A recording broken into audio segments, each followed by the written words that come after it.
अल्लाहु अल्लाह अल्लाह के पास ना एक बूढ़ी अम्मा अपना बेटा छोड़ गई। तो हजरत साहब ने को 2 4 5 महीने रखा। तो बाद में उसकी अम्मा को बुला के कहा कि भाई तू बेवा है, बेटा तेरा यतीम है, मैं नहीं चाहता कि इसका वक्त ज़ाया हो। ये पढ़ने पढ़ने वाला कोई नहीं, सारे नहीं भाई पढ़ने वाले होते। अब यहाँ वाला माँ बैठे हैं, मैं बेअदब भी ना हो जाऊँ। कुछ पूरे 8 साल लगा के भी आ जाते हैं, सनद भी उनके पास होती है। नाराज ना हो जाना, ये तो सब अच्छे लोग हैं। सनद होती है पर पता पुता कोई नहीं होता। ये आला हजरत ने लिखी है बात। सनद होती है, पूरी डिग्री होती है, उस पर कई लोगों के साइन भी होते। तो बहुत सारे तालिब इल्म ऐसे होते हैं जो मदारस में कहते हैं मैं फाजल फलां हूँ, लेकिन कोई शय पास। तो मौलाना सरदार अहमद साहब मुहद्दिस आज़म पाकिस्तान रहमतुल्लाह अलैह उस बूढ़ी को कहने लगे तेरा बेटा कौन देना है, पढ़ना पढ़ाना इसने कुछ भी नहीं, तो यतीम बच्चा है, कल को तो कहेगी कि मेरे बेटे ने वक्त ज़ाया किया तो वापस ले जाओ। बूढ़ी अम्मा रोने लग गई, कहने लगी मैं पढ़ाने तो नहीं लाई थी, मैं तो आपको रब का वली समझती हूँ, मैं तो नौकरी कराने लाई थी। नौकरी हजरत अनस बिन मालिक कहते हैं मेरी अम्मा भी हुजूर की बारगाह में दे गई थी। हुजूर की बारगाह में ये नहीं कहा था कि या रसूलल्लाह पढ़ा दें, हाँ हाँ मैं जिम्मेदारी से बात कर रहा हूँ। ये नहीं कहा था हुजूर मुजाहिद बना दें, ये थोड़ी कहा था कि या रसूलल्लाह सल्लल्लाहु ताला अलैहि वसल्लम से मुफस्सिर मुहद्दिस मुहक्किक मुफ्ती बना दें। हजरत अनस की अम्मा कह गई थी सोनिया जब तक ये रहेगा ना आपकी नौकरी करेगा, ये घर के काम काज करेगा, ड्यूटी करेगा, हुजूर ये आपकी नौकरी करेगा। तो मेरे महबूब ने फिर दुआ कर दी, अल्लाह इसे बरकत अता फरमा। तुम समझता है खिदमत वाला खाली रह जाता है? जितना जायका खिदमत वाले को मिलता है, जो उसके नसीब में आता है, वो किसी का नसीब कहां भाई। हजरत अनस कहते हैं हुजूर ने दुआ कर दी, बरकत की। मुझे तो खेती बाड़ी आती भी नहीं थी, पर लोगों के बाग में साल में 1 दफा फल लगता था, मेरे बाग में 2 दफा लगता था। हुजूर ने दुआ कर दी अल्लाह इसे औलाद दे। फरमाते हैं मेरे बेटे, मेरे पोते, मेरे नवासे, मेरी बेटियां, फरमाते हैं मैं जिंदा हूं और मेरी 100 औलादे मौजूद हैं। परेशान हो गया 100 सुन के बच्चे 2 ही अच्छे, 100 औलादे मेरी मौजूद हैं। हजरत अनस भी मौलाना सरदार अहमद साहब के पास ना छोड़ गई बच्चा, कहने लगी हजरत जी मैं को पढ़ाने के लिए थोड़ा छोड़ गई हूँ, मैं तो इसलिए छोड़ के गई हूँ कि आप मेहरबानी करें खिदमत कराएं। तो हजरत जी कहने लगे कोई ऐसा काम ही नहीं, खिदमत वाला क्या कराऊं। कहने लगी पट्ठे पवा लिया करो जी। हम लड़ पेंदे ने, कहने ने बच्चे काम कर दें मदरसे का।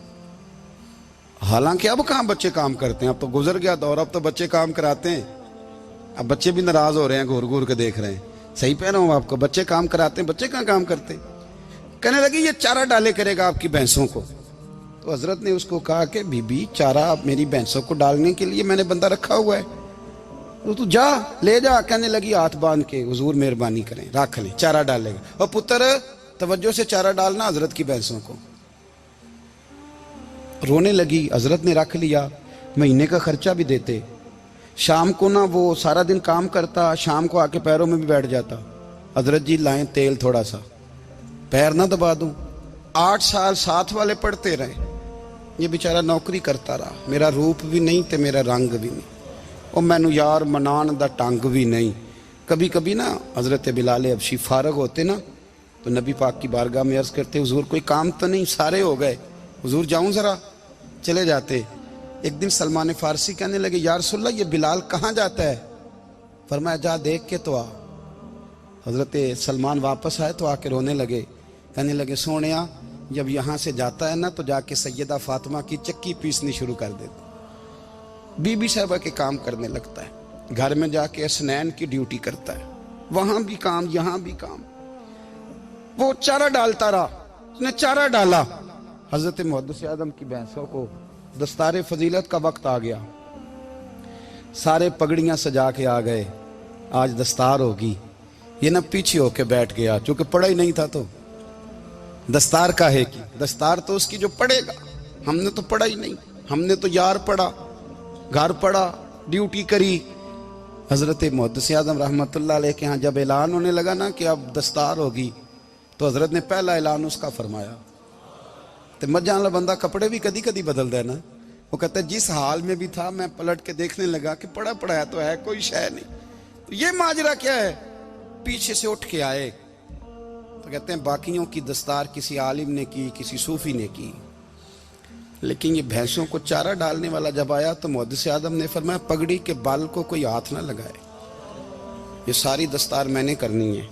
और फरमाते हैं हजरत बाल भी देते जाते थे और आंसू भी बहाते जाते थे, माथा भी चूमते थे और फरमाते थे दस्तार के बाद चला तो नहीं जाएगा यार, मुझे तो इबादत भी नहीं रह गई, मुझे तो चाबियों को भी नहीं पता कौन सी कहाँ रहती है, जाएगा तो नहीं तू?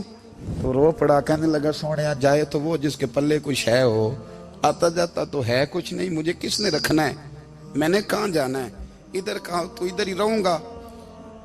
वो उस तालिब इल्म के सारे उस्ताद भाई कहते हैं उसने दस्तार कराई, पढ़ा पढ़ाया कुछ नहीं, पर जो मसला अड़ जाता था ना, वो जो अड़ जाता था ना, वो जाके उससे पूछते थे तो किताबें खोलने की जरूरत नहीं पड़ती थी।